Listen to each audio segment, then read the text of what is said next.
નમસ્કાર. ચાલો આજે કાર્બન અને તેના સંયોજનોના આ પ્રકરણમાં એકદમ મજાની વાત સમજીએ. આપણે ઊંડાણમાં ઉતરીશું એક ખાસ પ્રકારની રાસાયણિક પ્રક્રિયામાં, જેનું નામ છે વિસ્થાપન પ્રક્રિયા. શું છે આ અને કામ કઈ રીતે કરે છે? ચાલો ફટાફટ જાણી લઈએ. કેમેસ્ટ્રીની દુનિયામાં છે ને, અમુક સંયોજનો બહુ જ શાંત સ્વભાવના હોય છે. એમને કોઈની સાથે પ્રતિક્રિયા કરવી જ ગમતી નથી. હા, આપણે વાત કરી રહ્યા છીએ સંતૃપ્ત હાઇડ્રોકાર્બનની, જેમ કે મીથેન અને ઇથેન.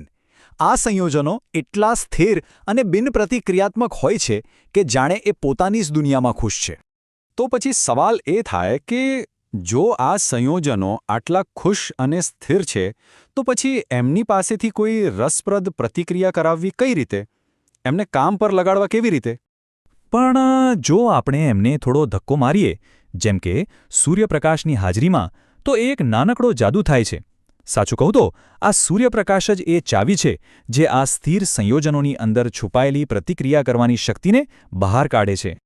તો ચાલો હવે એ જાદુ પાછળનું સાચું વિજ્ઞાન સમજીએ. સૂર્યપ્રકાશને કારણે જે આ ખાસ પ્રક્રિયા થાય છે, જેને આપણે વિસ્થાપન કહીએ છીએ, એ ખરેખર છે શું? ચાલો જોઈએ. જુઓ, વિસ્થાપનનો અર્થ એકદમ સીધો અને સરળ છે. એક એવી પ્રક્રિયા જેમાં કોઈ સંયોજનમાંથી એક પરમાણુ કે પરમાણુઓનો સમૂહ બહાર નીકળી જાય છે અને એની જગ્યાએ બીજો કોઈ પરમાણુ આવીને ગોઠવાઈ જાય છે. બસ આટલું જ. આને સમજવાનો સૌથી સારો રસ્તો કયો? બસ એમ સમજો કે જાણે કોઈ જગ્યાથી એક વસ્તુને હટાવે ને એની જગ્યાએ બીજી વસ્તુ મૂકી દેવાની. સિમ્પલ. એકની અદલાબદલી બીજા સાથે. બસ આટલું જ છે. ચાલો હવે આ અદલાબદલીની પ્રક્રિયાને એકદમ ક્લાસિક ઉદાહરણથી સમજીએ. આપણે જોઈશું કે મીથેન અને ક્લોરીન વાયુ વચ્ચે શું થાય છે. ઓકે, આખી પ્રક્રિયા 4 સિમ્પલ સ્ટેપ્સમાં સમજીએ. પહેલું, આપણી પાસે છે મિથેન એટલે કે CH4. એની પાસે 4 હાઇડ્રોજન છે, બરાબર? બીજું, આપણી પાસે છે ક્લોરીન ગેસ Cl2. એમાં 2 ક્લોરીન પરમાણુ છે. હવે આવે છે સૌથી મજેદાર, ત્રીજું સ્ટેપ. સૂર્યપ્રકાશની હાજરીમાં ક્લોરીનનો એક પરમાણુ મિથેનના એક હાઇડ્રોજનને હટાવીને એની જગ્યા લઈ લે છે. અને ચોથું, આ અદલાબદલીના પરિણામે આપણને શું મળે છે? ક્લોરોમિથેન અને હાઇડ્રોજન ક્લોરાઇડ. અને આ રહ્યું એનું રાસાયણિક સમીકરણ. તમે અહીં સાફ જોઈ શકો છો કે કેવી રીતે CH4 અને Cl2 સૂર્યપ્રકાશની હાજરીમાં પ્રક્રિયા કરીને CH3Cl અને HCl બનાવે છે. આ સમીકરણ આખી અદલાબદલીની કહાની કહી દે છે. પણ પિક્ચર અભી બાકી હૈ.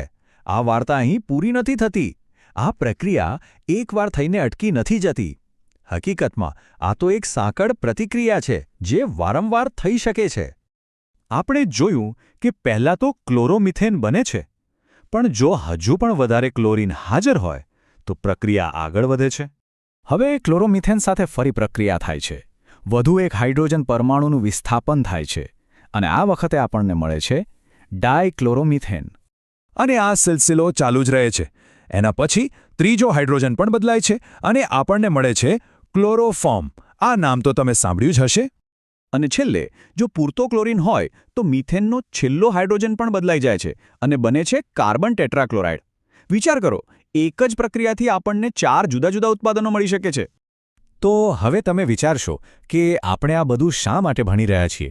આ પ્રક્રિયા આટલી મહત્વની કેમ છે? ચાલો હવે એ સમજીએ કે આ પ્રક્રિયા સ્થિર સંયોજનોને કેટલા ઉપયોગી ઉત્પાદનોમાં ફેરવી શકે છે.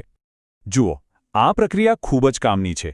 એક તો એ બિનપ્રતિક્રિયાત્મક હાઇડ્રોકાર્બનને પ્રતિક્રિયા કરવા માટે મજબૂર કરે છે.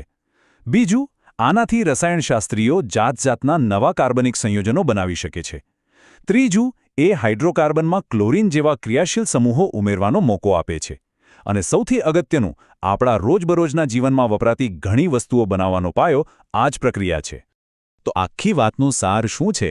સાર એ છે કે વિસ્થાપન પ્રક્રિયા જ સ્થિર હાઇડ્રોકાર્બનની અંદર છુપાયેલી શક્તિને બહાર લાવવાની ચાવી છે. એક નાનકડી અદલાબદલીની પ્રક્રિયા અને રસાયણ વિજ્ઞાનની એક આખી નવી દુનિયા ખુલી જાય છે. આશા છે કે હવે તમને વિસ્થાપન પ્રક્રિયાનો કોન્સેપ્ટ એકદમ ક્લિયર થઈ ગયો હશે. જરા વિચારો, આપણી આસપાસ કેટલીય એવી વસ્તુઓ હશે જે આવી જ કોઈ અદલાબદલીની પ્રક્રિયાનું પરિણામ હશે. જો તમને આ જાણકારીમાં મજા આવી હોય તો આને લાઇક કરજો, તમારા મિત્રો સાથે શેર કરજો અને હા, અમારી channel Sanjay maths and science એકેડેમીને સબસ્ક્રાઇબ કરવાનું બિલકુલ ના ભૂલતા. ખૂબ ખૂબ આભાર.